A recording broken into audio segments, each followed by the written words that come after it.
Kutokana na kile ambacho kinaendelea kwenye mitandao ya kijamii, watu wakijiuliza sana nini hasa ambacho kinaendelea juu ya afya ya Juma Jux, kwa sababu muonekano wake ambao yuko nao sasa hivi ni tofauti kabisa na ule wa zamani ambao watu walikuwa wameshamzoea. So video zikawa zinasambaa nyingi, hata ukiangalia sasa hivi kwenye mitandao ya kijamii especially TikTok zinamuonesha Jux na afya yake ya sasa hivi ambayo yuko nao. Lakini pia ukiangalia katika hii video sana ambayo watu wameijaji sana wakati wake kwenye harusi ya Pella. Huyu ni content creator pamoja na streamer kutoka huko nchini Nigeria. Hapa namzungumzia Pella pamoja na Jarvis. Kuna mafani kama watu wawili hawa, Jux pamoja na mke wake Priscilla, walikuwa kama hawana furaha hivi.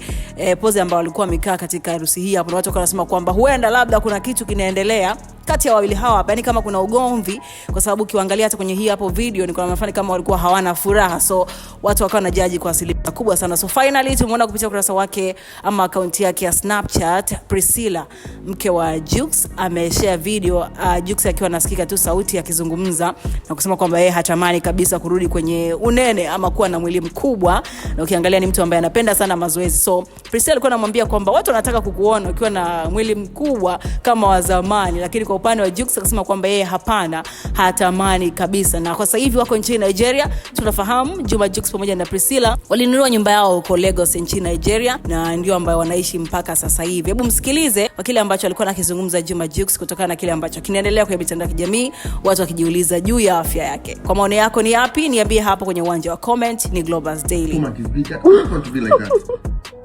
I like myself now. But they want you to be chubby. I don't want to be chubby. Okay.